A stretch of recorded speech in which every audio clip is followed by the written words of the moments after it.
It's Monday, and that means it's my comic collection day, brought to you by the homie True Believer. And this week we are.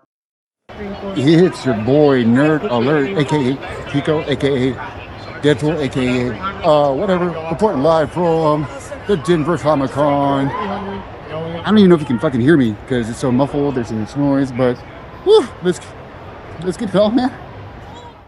That's right, the Denver Fan Expo was this past weekend, and it was a blast. I had so much fun. Now, it was a 4-day event. I made the mistake of only going one day, and I should have gone all 4 days, to be quite honest. And that's something I'll learn next year. But next year, I have different objectives. Next year, I plan on having a booth myself in Artist Alley. Stay tuned for that. But I met a lot of cool people, had a lot of cool conversations, and let's just dive into that shit. First up, let's go with the books that I got autographed. My main objective this year was to meet a huge inspo and favorite artist of mine. He's normally in areas and fan expos and conventions that I don't go to. Usually it's the big ones that I haven't been to. I haven't been to San Diego yet or New York Comic Con. But when I heard he was coming to Denver, I was fucking flabbergasted and excited. I'm referring to Sean Murphy. Sean Murphy is a prolific artist and creator. He has given us such great properties as Batman the White Knight, Punk Rock Jesus, Joe the Barbarian, Plot Holes. The list goes on and on. His art style is so beautiful and unique, and I love it. It's always filled with 80s Easter eggs and just trinkets here and there. But overall, he's just been such a huge influence for me. So, what I did was get what the holy grail for me, Batman White Knight, #1. Dude even hooked it up with a remark. Look at that beautiful remark down there. I was really hoping to get it graded along with a couple other books, but the whole CGC process was a bit of a shit show and a pain in the ass. So unfortunately, I didn't get around to it, but I am so glad and excited to have it.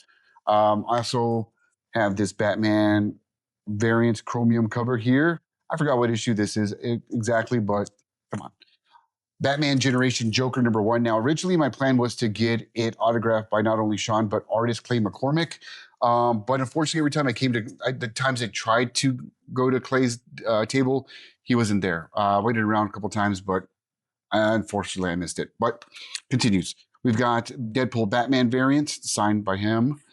Punk Rock Jesus, which he says he doesn't see a lot of copies of ever. So he was kind of hyped that I bought this. I love this book. This book's just so wild. I've talked about it before when I've showcased it itself. It's a fun ass book. And it was really cool to see him hyped up about, signing this one. And also Joe the Barbarian. Joe the Barbarian is such a touching, great book by Grant Morrison and Sean. If you haven't read it, I highly recommend it. It is a beautiful, beautiful book. I also picked up, the homie hooked it up with a sketch in my artist sketchbook that I'm working on. I've only got 2 artists so far, but he hooked it up with the Batman Terry McGinnis here. Bruh, come on. Love it. So to have some original art from him is just the greatest. I think the next time when I start expanding that world and actually getting some full commissions, for sure. He also had some prints. I went with Daredevil, which was badass. Batman the White Knight. And then my kiddo loves Harley Quinn, so got her this Harley Quinn. All in all, Sean was awesome. He was everything I was hoping for. He was so cool, down to earth to talk to. Shooting the shit and having a conversation with him was so badass. I loved every second of it, and I geeked the fuck out. Not gonna lie, I really was happy that had the opportunity to finally meet the guy. Yeah, and I can't wait to talk to him again in the future, hopefully. And then we also have, let's go next to Scotty Young. Scotty Young was badass. Dude, there's a dude in front of me had like 50 books he needed to sign, but I went with some good ones. Like I went with that stuff. I like getting stuff and collecting and getting autographs on things that have an impact on myself. Deadpool #1 by him and Nick Klein. Great book. Loved it. Lobo #1, the recent relaunch with him and Jorge Corona. Jorge also signed it over here. The homie Jorge hooked it up. Great to have this one. I also got Scotty to finally finish off my trifecta for this variant cover, which I had already had signed by Morgan Bean, Jorge's wife, and variant cover here, along with Now we have Scotty. So we have all three. Again, I really wish I could have got this signed because it was a very impactful book for me. But that one's done. Jorge also autographed freaking The Orc #1, his variant cover. Brett Bean signed that one as well, along with his variant I'm sorry, not his variant, but his Ashcan for Dork #1. Thought I had one other one from Jorge, but I may be mistaken. I am wrong.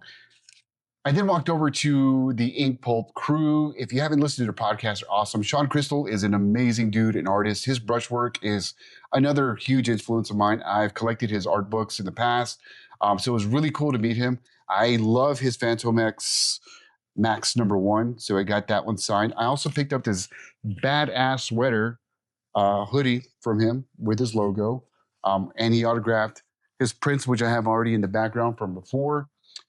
Dope ass dude. We shot the shit. Had a really cool conversation with him. Also, I love the time that he put aside to talk to me about my own artwork and critique it, and really hype me up. Also had talked to Eric Canet, who I love as well. Again, their podcast is amazing. If you're not listening to it, check out a couple of episodes. But now this is in his cover, but this is Carl Kerschel's cover. But he wrote, or he illustrated the interiors of this Absolute Batman #17, the introduction of Poison Ivy, our first appearance. Got him to sign that. And I did get his signature on his variant for Youngblood #4.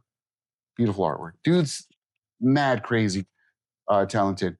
And then hot off the racks, Raphael Albuquerque's Green Arrow #1.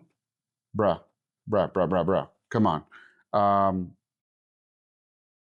Great book. Cool dude also. And went with his variant cover for Absolute. Sorry, I blanked out there for a second. Absolute Superman. Fabulous artist. I met Mark Brooks also. Huge fan of him. His evolution in his art style has been great. But one of my favorite books and covers of his is a fan of, if you know me, you should already know that I love Deadpool. So X-Men Origins #1, signed by Mark Brooks.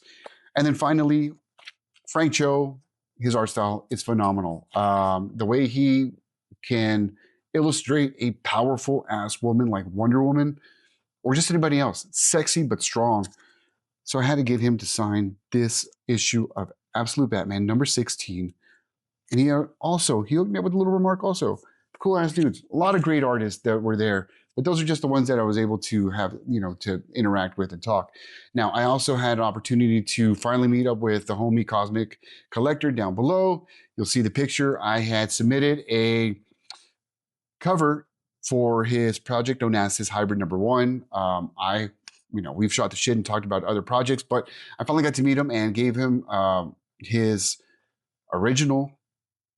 It's the original copy of that variant cover because without him, I wouldn't even known to enter or even give it a shot. And he was a genuine fan of my version.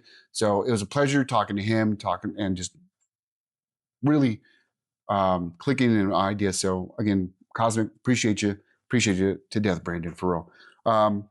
Overall, it was a great experience, a lot of fun, loved it. Next year, doing all 4 days and spreading the love throughout those days, and hopefully have a booth, to be quite honest. But that's my stack. That's what I got. Let me know what you think down below. Till the next Alertment Nerds, appreciate you.